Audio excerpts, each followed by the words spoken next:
Hey, what's going on today, guys? Welcome back to the Joe Throws podcast. I have a very special guest, sports writer for the Boston Red Sox since about 1989, Sean McAdam. Sean, how are you today, man? I'm good, Joey. How are you? I'm doing well, man. I'm doing well. First things first, obviously it's been a whirlwind of a season to cover the Red Sox, I would say. What's kind of been going on the last couple weeks? Obviously, the big month of July in the late from late June to early July. What's kind of changed for this team, from your perspective?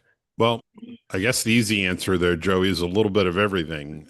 They had always, even in the beginning of the year when they were struggling, they were pitching and catching the ball pretty well. But I think from, let's call it early July, late June, the pitching and defense got even better. And then two other things happened. One, the offense started to at least produce somewhat along the lines of a league average offense, which they weren't doing for those first 3 months. You remember all the 2-1 and 3-2 losses where a key hit here or there would have probably turned around 8 or 10 games easily in the first half. They started producing more offense, hitting more home runs, and while that happened, they also, I think, started to play at the behest of Chad Tracy a little more small ball.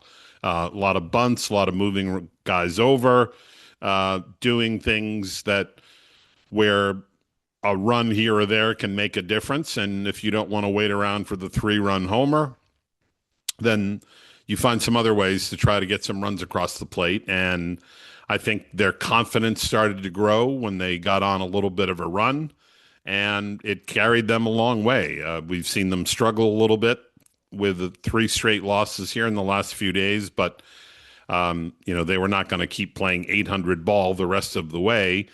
They certainly have put themselves in good position to make the postseason, and we'll see what happens from here. No, 100%. Obviously, it's been a whirlwind. Pitching's been great all year. I went to a game, I think in late June when they played the Yankees, and for me, a guy that I thought, really stuck out when he came up was Anthony Siegler.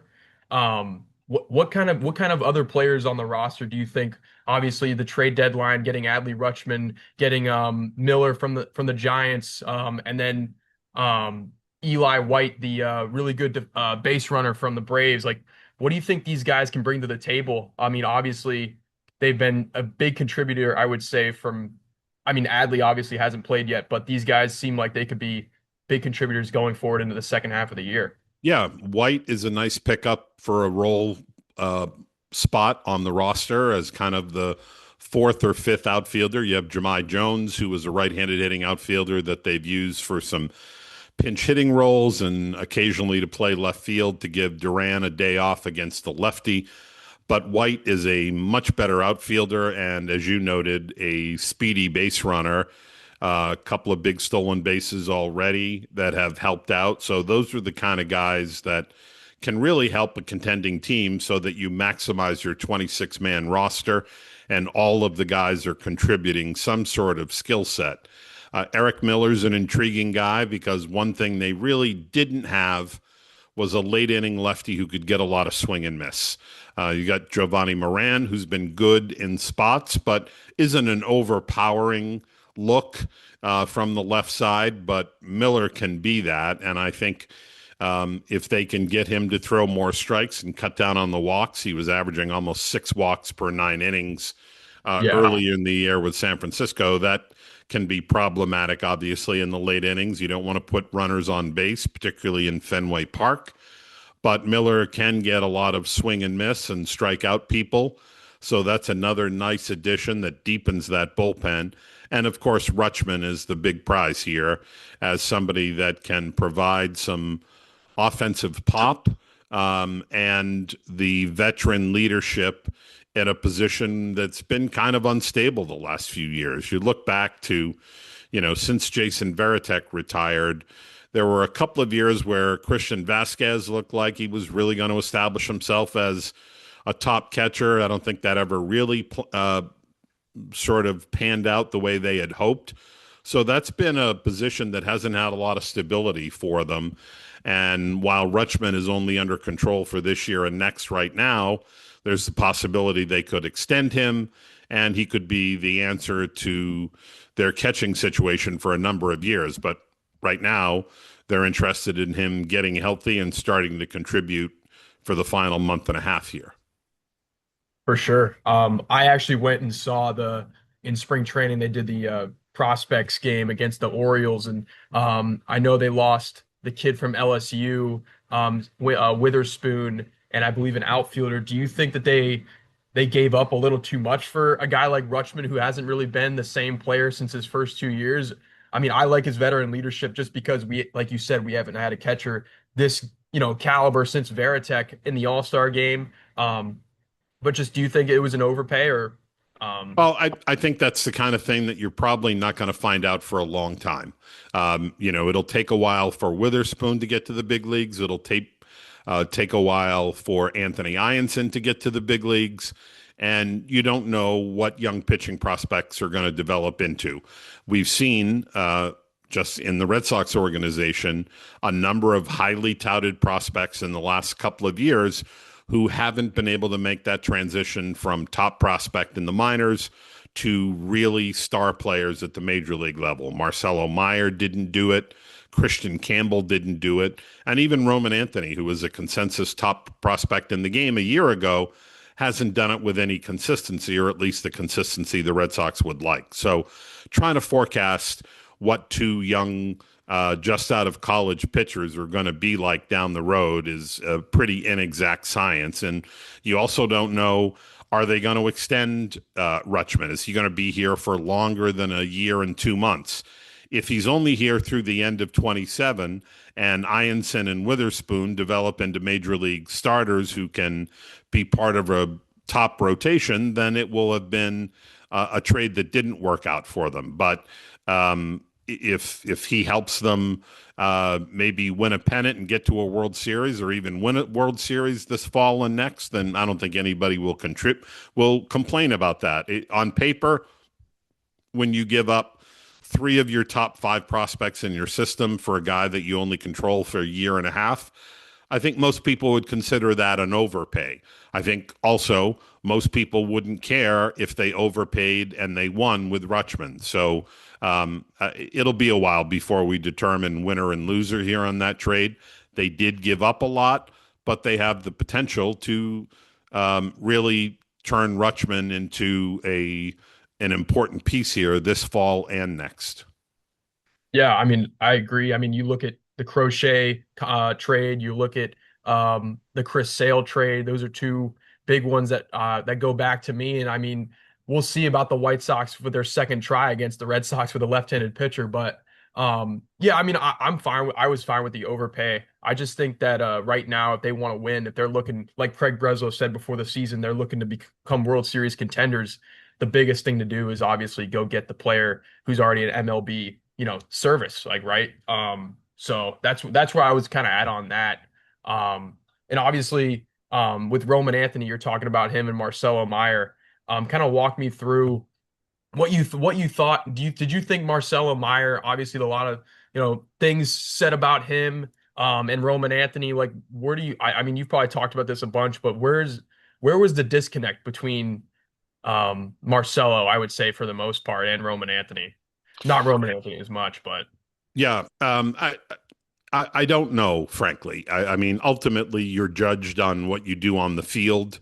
The yeah, fact that Meyer had so many injuries in his career certainly impacted his development. He had four pro seasons in a row, including his debut season in the big leagues last year, end prematurely because of injury. Not only is that concerning in terms of his body and his durability, but think about the number of games he lost that he didn't get to play to get himself better prepared to succeed at the big league level. And if you do that often enough, it's going to impact your ability to make the jump from the minor leagues to the big leagues. They tried to give him a look at third base last year when Bregman was injured. He played the position well, but didn't hit a whole lot. Then he had the wrist injury that ended his year. He had an opportunity this year to grab the shortstop job when Trevor Story went down with the sports hernia, and he was unable to deliver much offensively there. I don't think you can write off Marcelo Meyer and say he's never going to be a successful big leaguer. He may well be that for the Giants, but certainly the shine had come off him around here, and I think they saw him as maybe a change of scenery candidate who needed to go elsewhere to get a fresh start.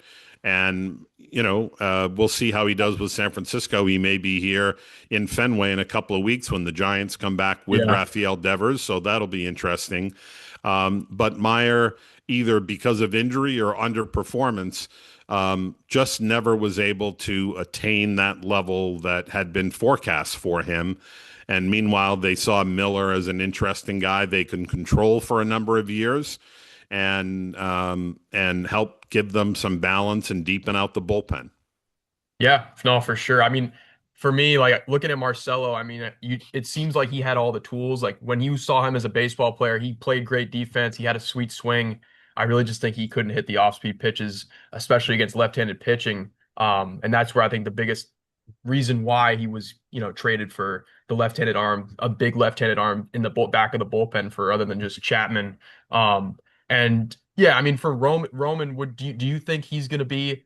Obviously, like Crochet's still out too, but is there any update on? I know he's swinging now in a cage, but do you think Roman Anthony will first, come back this year? And do you think where is his role going to be? Obviously, we have Duran, Rafaelia, and Abreu in the outfield right now with Eli White as like the fourth outfielder. Where do you think he fits in with this team? Who's on a run right now? Yeah, I think there's at least a chance he comes back now, which I wouldn't have said a few weeks ago.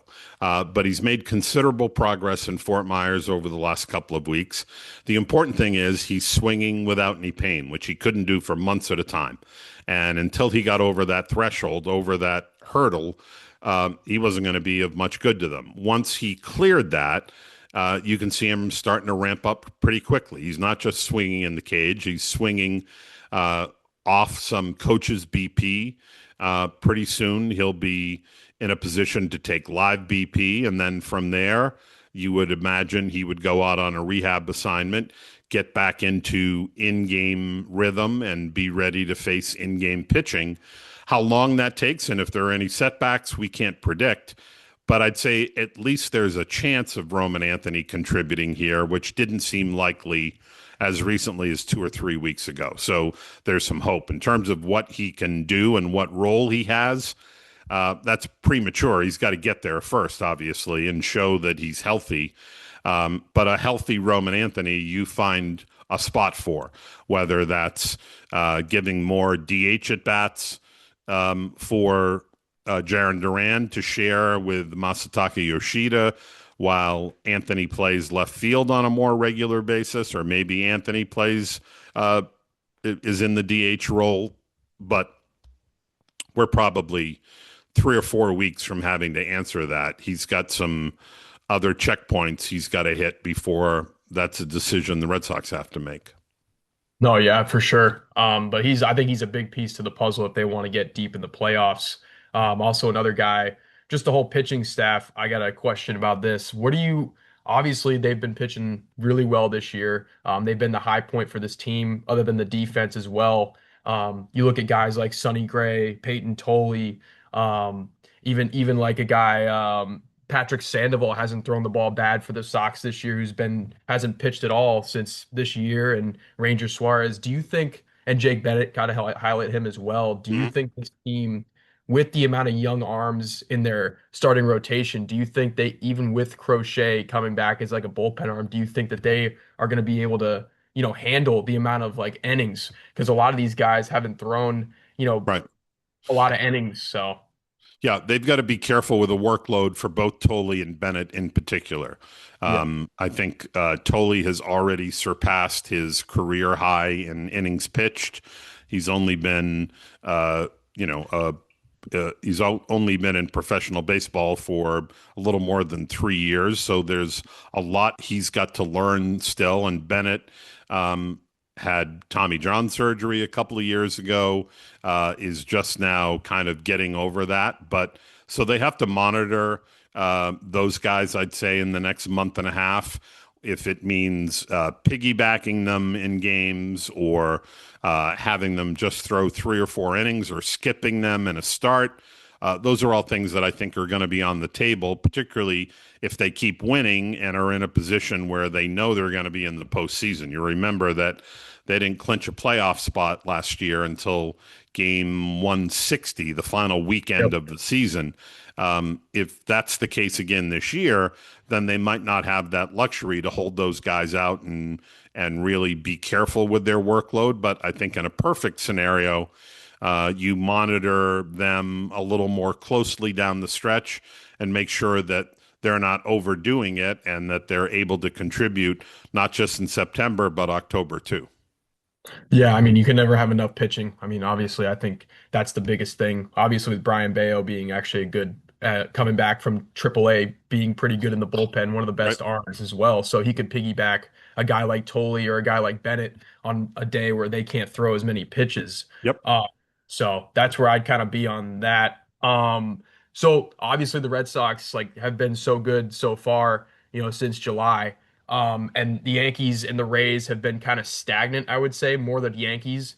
Do you think that this team, like even like the Red Sox with Aaron Judge, healthy for the Yankees, do you think that the Red Sox can, can they beat the Yankees this year if they go to the postseason again, against them? Last year there was a hiccup with, injuries, of course, and then there was a few defensive plays and base running mistakes, and Yep. they obviously weren't healthy pitching wise, and they had one or two guys that weren't playing in the field, and a lot of guys weren't healthy, like Abreu.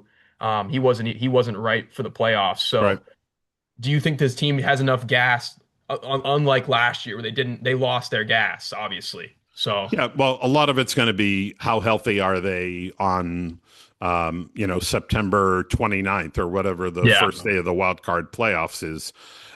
We saw how injuries late could impact the team.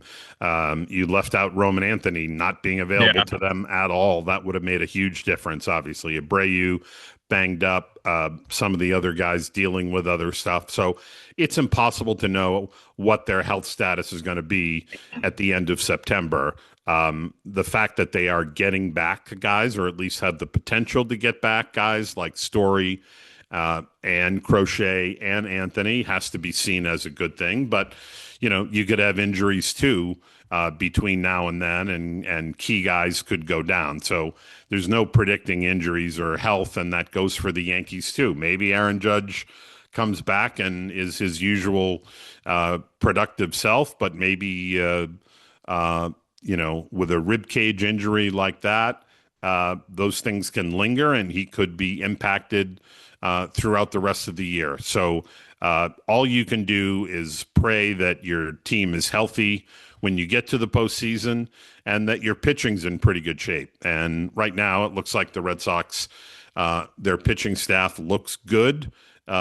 Having the return of a couple of guys, not just Crochet, but maybe some other guys. Maybe Tanner Houck is available to help out of the bullpen in the oh, yeah, last couple of weeks. So there's a lot to be determined, and trying to guess how injuries are going to impact not only the Red Sox, but the Yankees 6 weeks from now is like looking into your crystal ball. So we'll have to wait and see on that. for sure.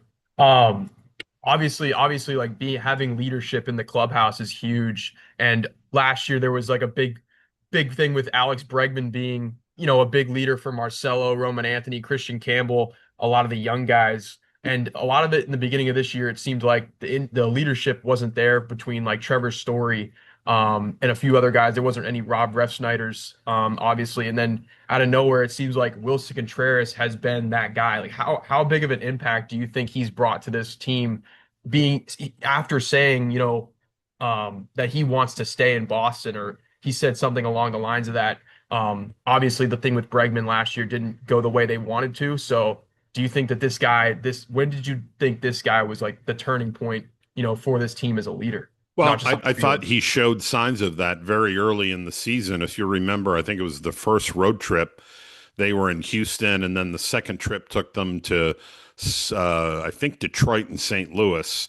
And he kind of shook them up a little bit and said that they were lacking energy and didn't Yeah. understand why there wasn't more energy in the clubhouse. So I think he understood there was kind of a leadership vacuum there early in the year, and he kind of filled that with his tenure as a guy who's been in the big leagues for 10 years now, goes back to 2016 and winning a World Series with the Cubs. He's played in big markets, he's played on championship teams, and I think that stuff has translated and meant a lot here. And then you add in the fact that the guy has a 900 OPS and leads the Yeah. Red Sox in home runs and RBI and just about everything else, slugging percentage. He's been a terrific acquisition. I would say so too. Yeah, for sure. And another guy who I think I mentioned, Trevor Story. I think did he have a setback? I believe I'm not sure if they said something about that, but do you think that he, obviously health wise, but is he going to be back this year? Like, is it? Do you think he'll be back and ready to go before October? Yeah, I think the feeling is that he's going to go out on a rehab assignment at some point in August. It might take another week or so, and then you've got to get him time to ramp up and get his timing down at the plate. But he's a guy that could be available to the big league club by September, I would think. And then you have to figure out how you're going to handle the infield. In Yeah. Story's absence, you have guys like Monasterio and Siegler and Sogard step up and really fill that void between short and second base. Monasterio's been a little erratic in the field, but he's provided a lot of offense where they didn't expect it to be. And the trick, the charge that Chad Tracy's going to have is how to figure out how to ease Story back into the lineup without messing with the chemistry that this team has developed in Story's absence with some of these sort of journeyman 4A type guys coming up and not only contributing on the field, but for a guy like Siegler, a lot of energy, a lot of spirit.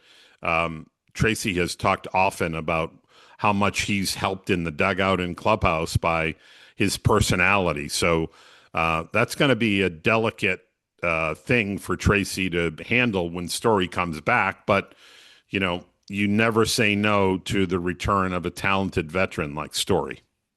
For sure. Another guy like I want to mention is he came up very big in the game one of the wild card series against the Yankees was Nick Sogard. I feel like he's a guy that's when he's up it feels like he always produces, and when he's down like he's just always a very reliable guy. Do you think that like between Monasterio, Siegler, and Sogard like they can't keep all three of them? I don't think.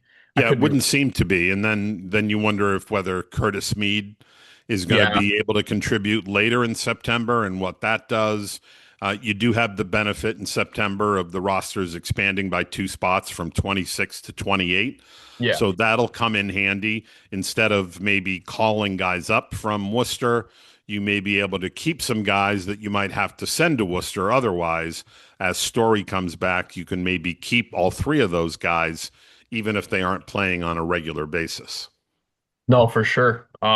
I think that's the biggest thing. I think they need to keep that energy like you've been talking about with Siegler. Like he just brought something different for the Red Sox that they didn't really have in the first half of the season, I would say. Absolutely.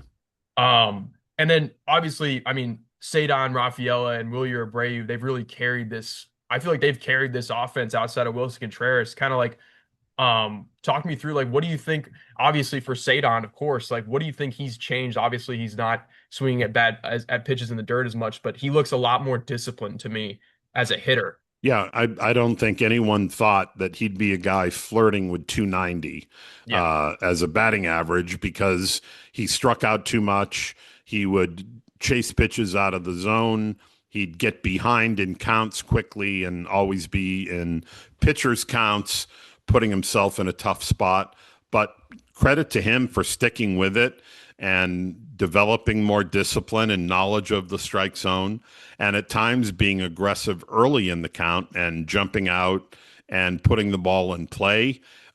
We know that he can be very streaky, but he's been more consistent this year. And when you add that to the Gold Glove defense that he provides, he's now a very complete player and quite a weapon for them in center field. Yeah, and now the contract that they signed a couple years ago looks even better, Right. obviously.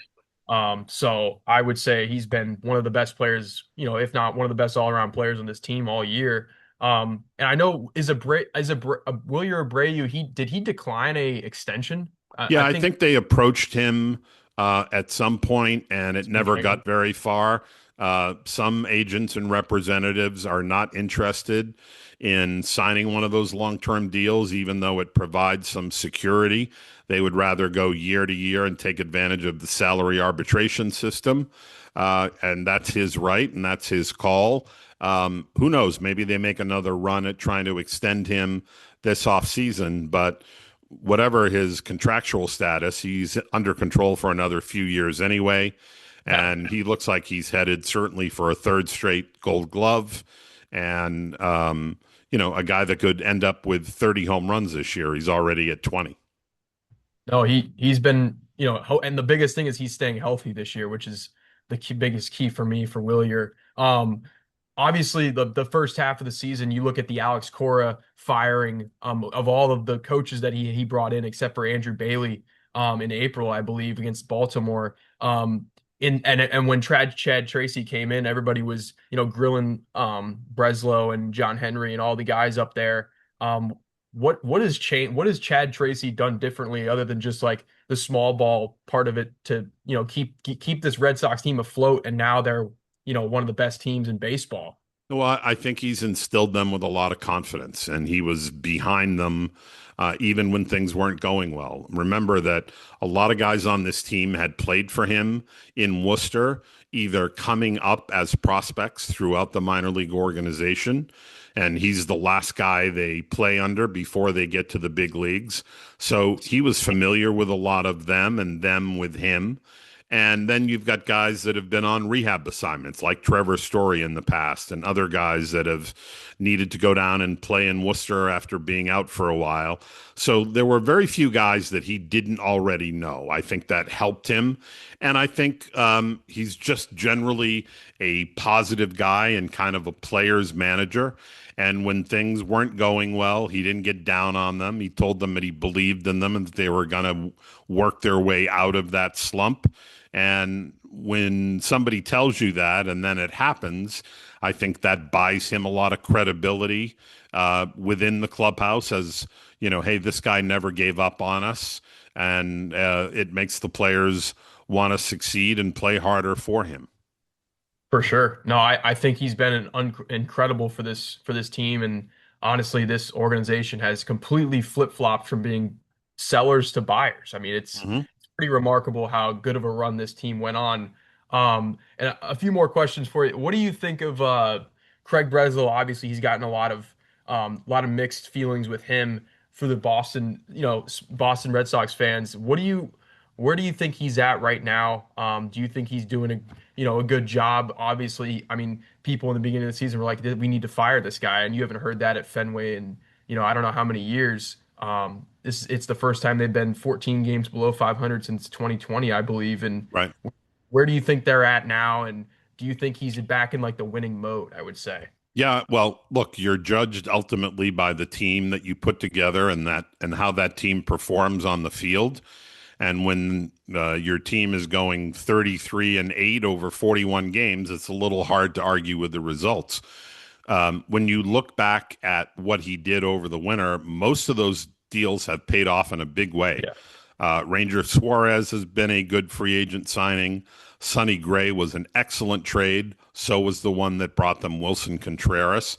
And one that kind of flies under the radar a little bit is sending Luis Perales to Washington and for getting Jake Jake Bennett. Bennett in return. I think Bennett was kind of not on many people's radar at the start of the year, and now he's taking a regular turn. He's got an ERA around 3 as a rookie, and he's really opened some eyes. So certainly Breslow's in terms of job stability and security, he's in a much better spot than he was only a few months ago. And that's because things started to click. He was of the belief that this was always going to be a playoff team. They didn't look that way for 3 months, but he showed some patience and stayed with it. And I think he's in a pretty good spot now. His contract, we believe, runs 2 more years. And I would be, unless they have some sort of sudden reversal here and have the kind of downturn or nosedive that is 180 degrees from the hot streak they just finished up, then you would expect Breslow is safe and will be back next year. Yeah, no, I agree. I mean, I was not, on the fence. I was on the fence with him. I wasn't sure about him, obviously, with the free not bringing back, Alex Bregman or another big guy like Pete Alonso or even Ketel Marte trading for him this past off. But now it's like looking great. Got one more question for you, and I'll let you go. Do you think Crochet should come out? Do you think he'll come out of the bullpen this when if he comes back? I mean, it's obviously too late for him to build up to be a starter, I would say, correct? Yeah, well, that's the problem. You're starting to run out of time. Even if he continues with his throwing progression and is healthy, uh, you wonder about how quickly it would, how long it would take for him to build up to even give you 5 or 6 innings to get up to 75, 80, 85 pitches. I don't think they want to rush him. Obviously, they've got a lot invested in him. He's a number one front of the rotation guy. You don't want to jeopardize his health or future. So it looks like the best role for him would be contributing somehow in relief, whether that's as a multi-inning guy who could give you 2 1/3, or whether that's an eighth inning guy as a setup to get to Chapman. Whatever it is, he has great stuff, and if he's healthy, you'd rather have a little bit of Garrett Crochet than none at all. I agree. No, for sure. And I mean, we'll see how it goes before the end of the season. But Sean, I really appreciate you hopping on today, man. Couldn't thank you enough, brother. My pleasure, Joey. I enjoyed it. Thanks for having me. Thanks, man.